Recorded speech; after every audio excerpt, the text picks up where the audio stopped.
Taong 2024 nang matukoy ang utak umano sa isang sangla-tira scheme na nambiktima sa maraming nangarap na magkaroon ng sariling bahay. Pero makalipas lang ang isang taon, balikan natin ang kaso. Lumapit na nga ba ang mga biktima sa inaasam nilang hustisya o naging mailap ito sa kanila?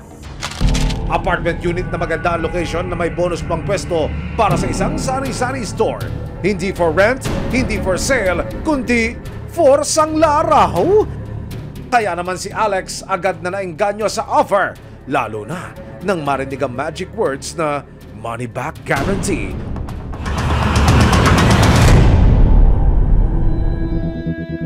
Pero ilang buwan na nakalipas, dumulog sa resibo si Alex dahil ang kanyang daang-daang libong piso natangay na raw.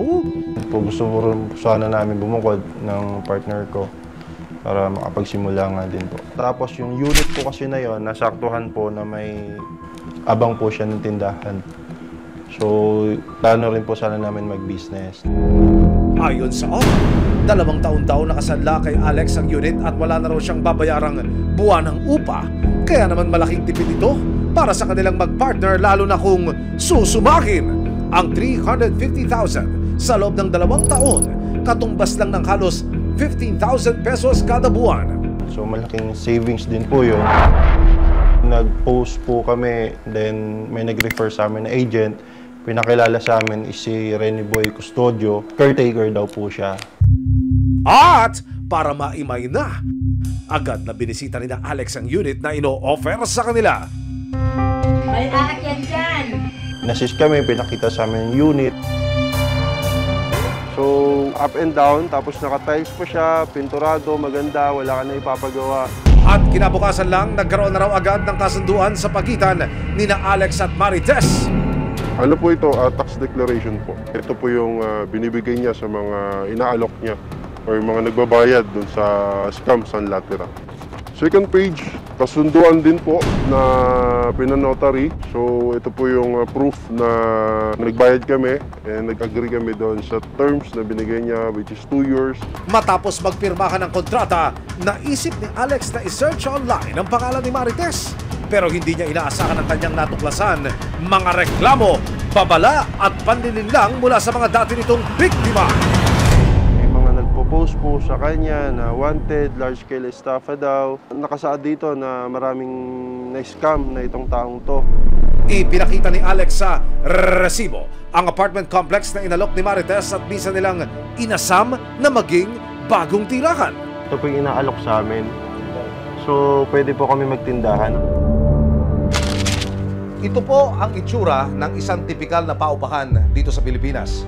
May area para sa sala, may dining area, may silid-tulugan, disenteng palikuran at kusina. Ito ho yung best deal na hinahanap ng ating mga kababayan. Pero pinag-iingat po kayo ngayon ng mga otoridad dahil ang paghahanap ninyo, posibleng kayo'y mapagsamantalahan ng mga masasamang loob. Sumunod namang pinuntahan ng resibo ang barangay na nasasakupan ng apartment ni Marites. Dito, napag-alaman ng resibo na hindi lang pala sina Alex ang naging biktima. Modus niya, karaniwan kasi dyan, yung isang lana, sasangla uli sa iba. At hindi siya tumutugon sa mga patawag ng sumo sa kanya ng ating lupon. Kinumpirma rin ng resibo sa Makati City Hall ang mga detalye sa tax declaration na hawak ni Alex. Tumanggi sila magbigay ng panayam pero base raw sa kanilang records, si Marites Biteng nga ang nagmamay-ari ng apartment complex na 4 Sangla-Tira. September 6, 2024, inilapit ng resibo ang reklamo ni Alex sa National Bureau of Investigation, Organized Transnational Crime Department o NBI-OTCD.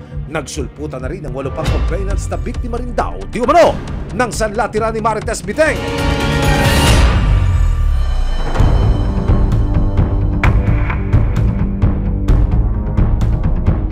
Nung hawak nyo na ho yung complaint, kaya hindi yung buong impormasyon tungkol sa kaso, paano nyo ho ito binalidate at ano ho ang nadiscover ninyo upon validation?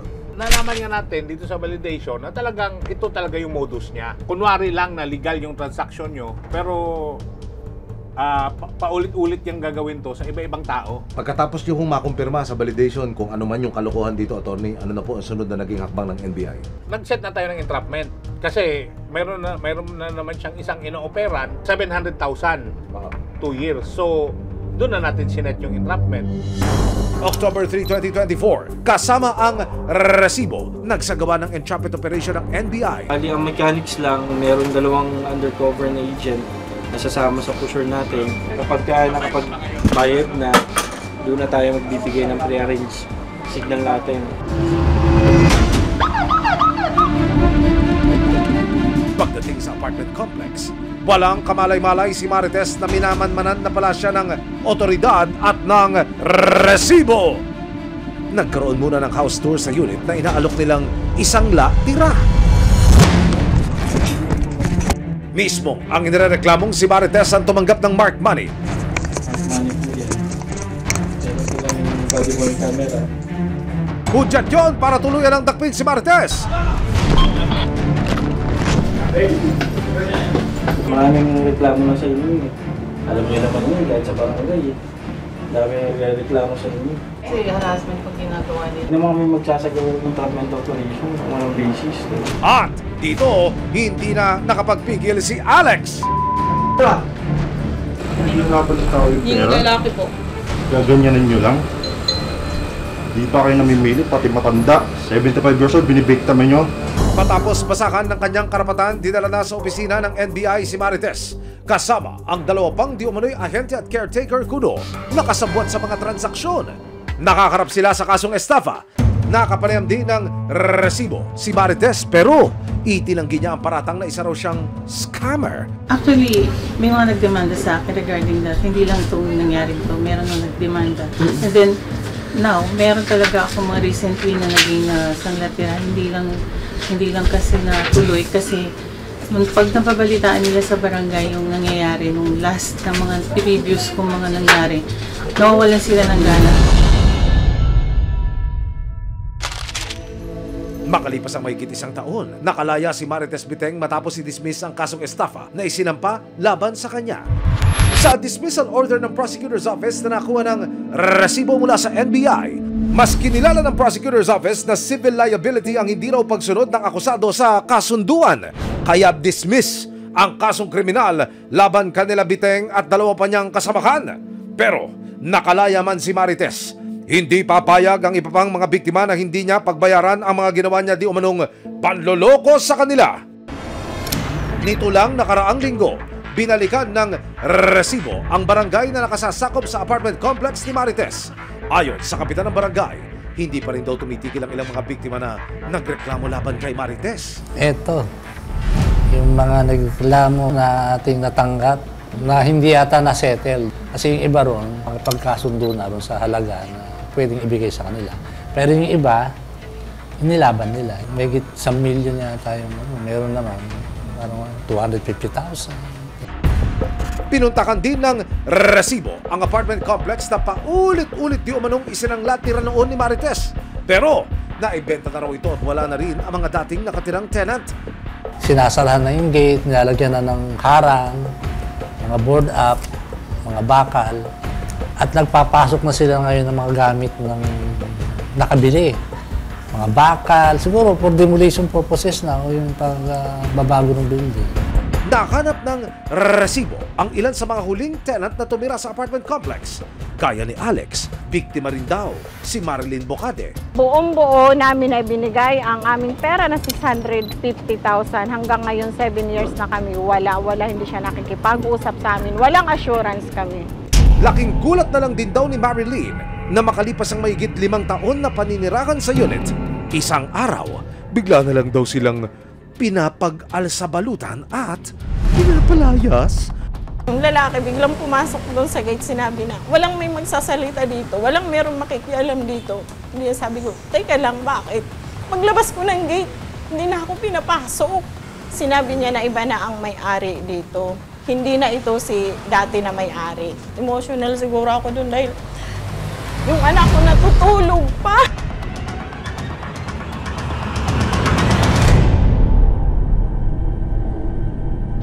Dahil sa nangyari, napilitang maghanap ng malilipatang apartment unit si Marilyn. Ito na po yung aming nakuha na nirent namin ngayon. Dito, meron na ako peace of mind.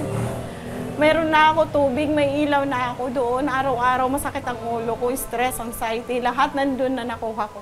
Kahit 12,000 ang upa naman eh. Sige lang kasi pinaglalaban namin yung aming pera doon. Makuha lang naman, yun lang naman ang gusto namin. Sinubukan ng resibo na tawagan si Marites Biteng para makuha na ng panig. Pero ayon sa kanya, hindi na raw siya magpapaunlak at sa korte na lang daw niya haharapin ang anumang reklamo. Nito lang November 12, sa payo ng abogado mula sa Public Attorney's Office ng Taguig City, maaaring subukan ni Marilyn na magsampa ng civil case sa Small Claims Court laban kay Biteng para mabawi ang 650,000 pesos na kanya raw ipinagkatiwala. Naging mailap man daw ang hustisya sa naunang criminal case na isinampa noon, ito na raw ang nakikita niyang paraan para mapanagot si Marites. Hindi namin nahayaan na hindi kami makakakuha kay Biteng o di kami makakasingil. Dahil pinaghirapan namin to lahat ng pera, pinuhunan to, lahat ng grupo namin, may loan, mayroon utang, lahat kami. Pero ngayon, nagsisimula na kami. Ito na. Nakakakita ako ng pag-asa. Para sa mga iba pang biktima umano tulad ni Marilyn, hanggat may mga resibo, tuloy ang laban. Nananatiling bukas ang maraming ahensya at ang resibo para sa mga naisipaglaban ng kanilang mga inaingat pinagdaraanan.